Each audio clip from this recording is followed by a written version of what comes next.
A terrorist bombing? Javier? What if he's... No, I can't even bring myself to think it. If something were to happen to him, how would I tell Max? Amelia could barely think straight after hearing that Javier's office building was bombed, and the prince's status was unknown. Her whole body froze in fear as all the worst scenarios flooded her mind. Max only just met his father. Would fate be so cruel as to rip him away from them like this? The voices of her colleagues brought Amelia back to the present. Could the prince be injured? I'd be heartbroken, Faith exclaimed as she stared at the images of the chaos and devastation of the Spanish consulate. The sight sent chills down Amelia's spine. The rest of the people in the lounge joined in a heated discussion. The prince was likely the target of the bombing. Amelia's eyes were glued to the screen, desperate for updates.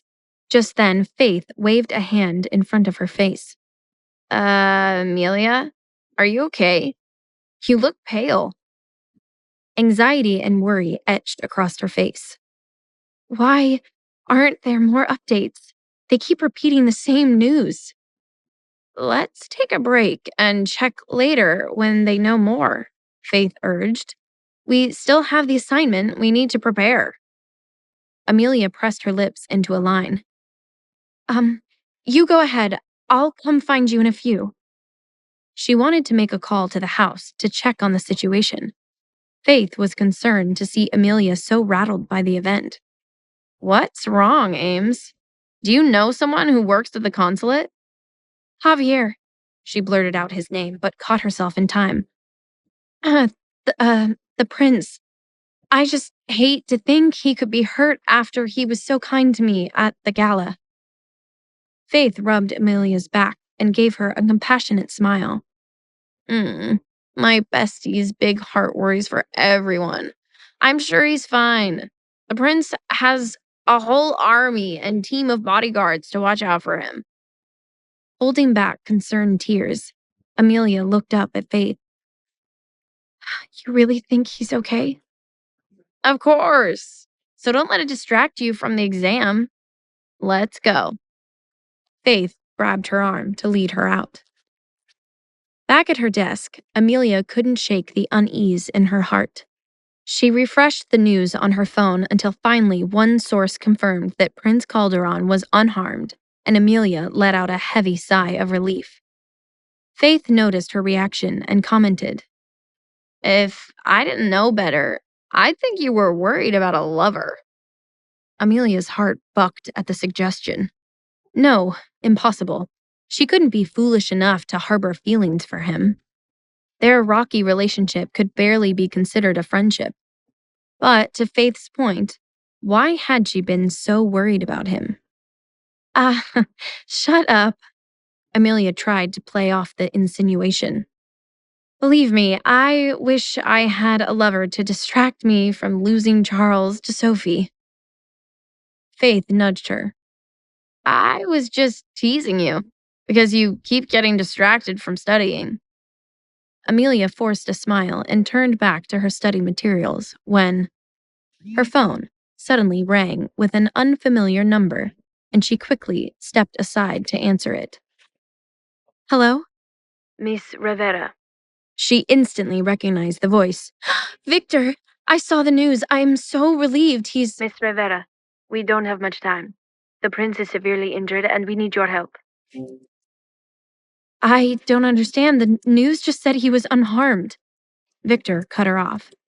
I can't explain over the phone. His condition is confidential. A car is waiting for you outside your office. Please come quickly. Amelia didn't waste another second. I'll be right there. Victor's words echoed in her mind as she hurried to leave. The prince is severely injured? Faith caught her arm. Hey, where are you going? We have to head over to take the assessment. I have to handle something. You go ahead without me, Amelia urged. Faith stared at her incredulously. Ames, what could be more important right now than this? Did something happen to Max? No, it's not Max. Sorry, it's an emergency. I'll explain later. Amelia hurried away, leaving a concerned Faith behind. As Victor claimed, one of Javier's drivers was right outside the building waiting for Amelia. The atmosphere inside the car was heavy. She thought they were heading to the villa, but instead, the car took a series of turns to a secluded location outside the city. After passing several checkpoints, a small house came into view in the quiet, remote surroundings.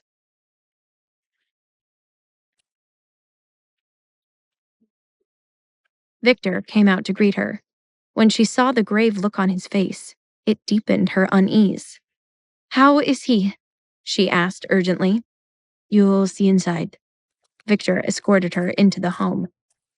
Realizing the situation was dire, Amelia asked, "You said you needed my help. Tell me, what can I do?" "Miss Rivera, you can cook, right?" "I can," she nodded. "And how are you with laundry and household chores?" Amelia was surprised by the line of questions, but replied, When Max was born, I learned how to do all that." The stressed Victor exhaled. "Oh, good. That's good. In the coming days, we'll need you to take care of the prince. With the current political unrest, his injury must remain a secret, so we can't risk bringing in any staff who could leak information. I realize this is a lot to ask, but you've proven yourself to be trustworthy with the sensitive information, so we were hoping we could entrust you with Javier's recovery." She gave a firm nod. "Don't worry, you can count on me." Victor gave her an appreciative grin and led her into the house. Though the exterior of the house appeared modest, the interior was well equipped and stocked. Inside, only a few trusted individuals moved about, their expressions tense and solemn. Amelia hesitated before asking, "Where is he?" Victor led her to the only bedroom in the house and paused outside the closed door.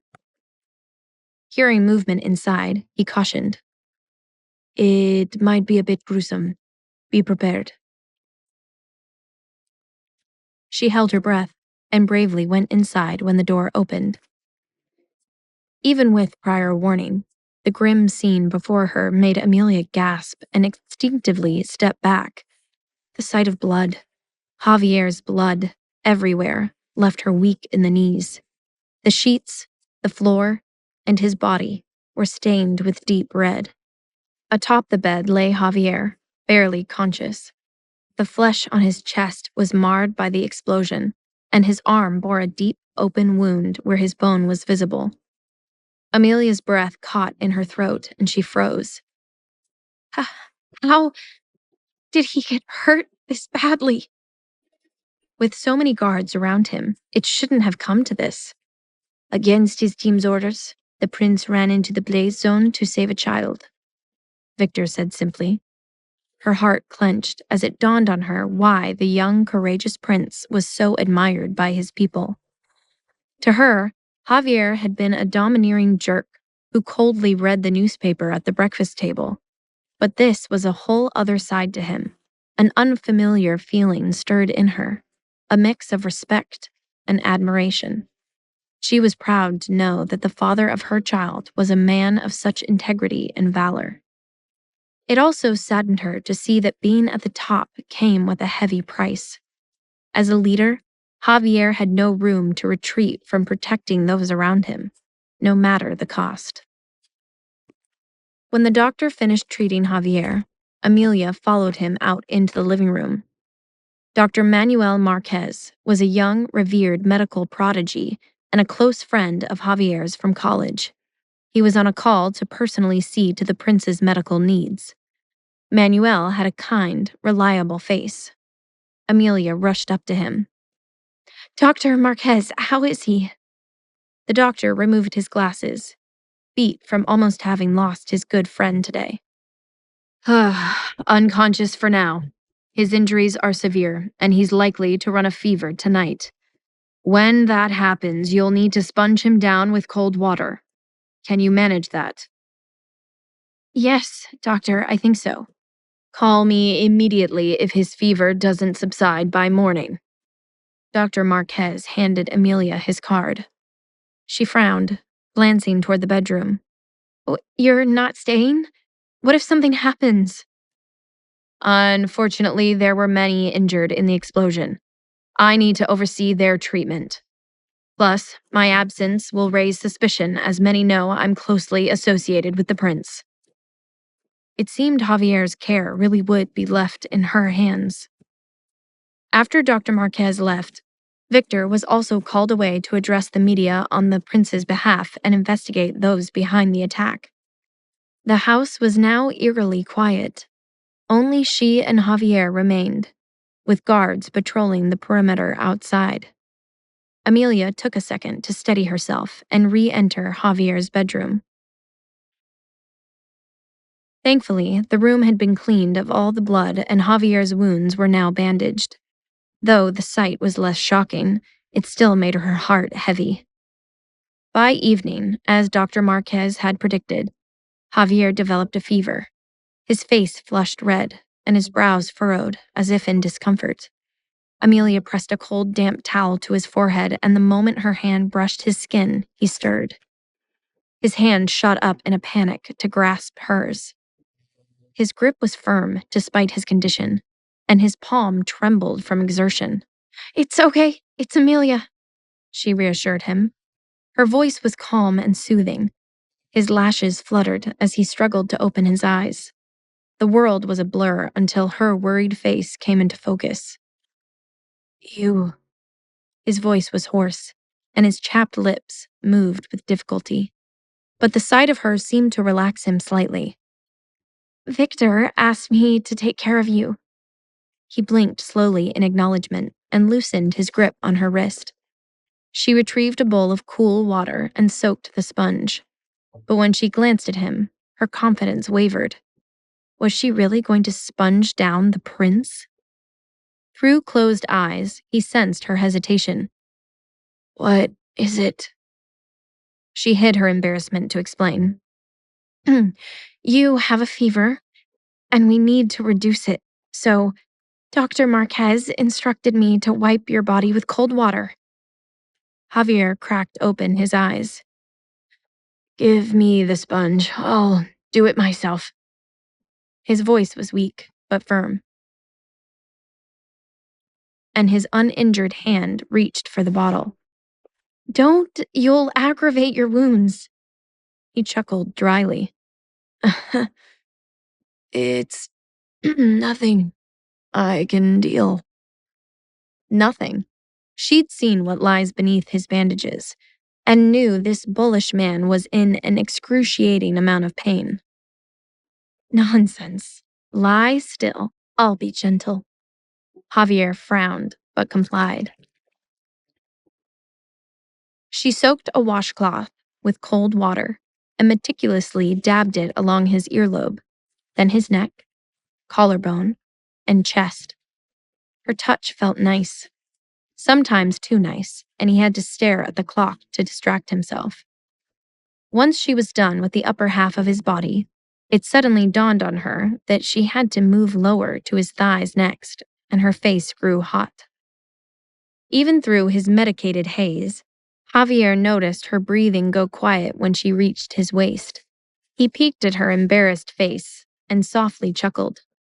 Who knew the wildcat who bit him in the limo could be such a timid doe? Scared? He asked with a dangerous smirk.